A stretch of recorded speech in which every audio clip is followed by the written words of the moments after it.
올 한 해를 정리하는 안동 MBC의 송년 기획보도 마지막 순서입니다. 올해 경북에선 큰 사건 사고가 많았는데요.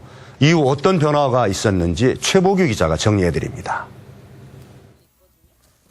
지난 7월 영양군에선 조현병을 앓던 40대 백모 씨가 자신의 집에 출동한 경찰관을 흉기로 찔러 숨지게 하는 사건이 발생했습니다.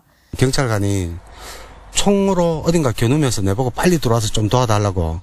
재판에 넘겨진 백 씨에게 법원은 22년의 중형을 선고해 조현병으로 심신미약 감형이 적용될 거라는 인식을 뒤집었습니다.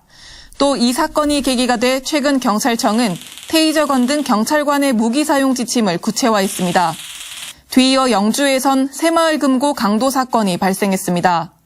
범행 사흘 뒤 검거된 30대 박모 씨는 지난달 징역 5년을 선고받아 복역 중인데 올해 경북에서만 유사한 강도 사건이 4차례 발생하면서 대책 마련을 요구하는 목소리가 높았습니다. 지난 8월 봉화에서 발생한 엽총 난사 사건은 국내에서 보기 드문 총기류 사고였습니다. 상수도 문제 등으로 주민과 갈등을 빚던 70대 김모 씨가 마을과 면사무소 등에서 총을 난사해 공무원 2명이 숨졌고 이로 인해 총기 출고 심사를 강화해야 한다는 의견이 제기됐습니다. 보완해야 되지 않을까, 개선해야 되지 않을까 이렇게 검토 중인 걸로 알고 있습니다.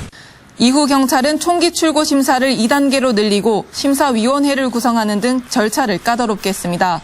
내년 1월에는 김 씨의 국민참여 재판이 열릴 예정인데 형량이 어떻게 나올지 주목됩니다. 올해는 또 전 여자컬링 국가대표 팀킴이 김경두 전 대한컬링 경기연맹 부회장 일가의 부당행위를 폭로해 논란이 일었습니다.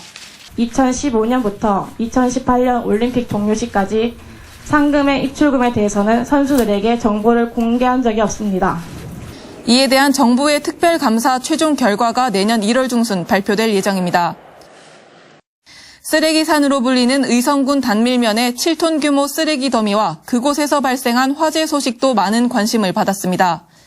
낙동강으로 그대로 그냥 한 500~600m 빼 안 되는데 그대로 흘러갑니다. 이게 논으로도 들어오고. 논란이 확산되자 정부는 내년도 예산안에 처리 비용 56억 원을 편성했습니다. MBC 뉴스 최복입니다.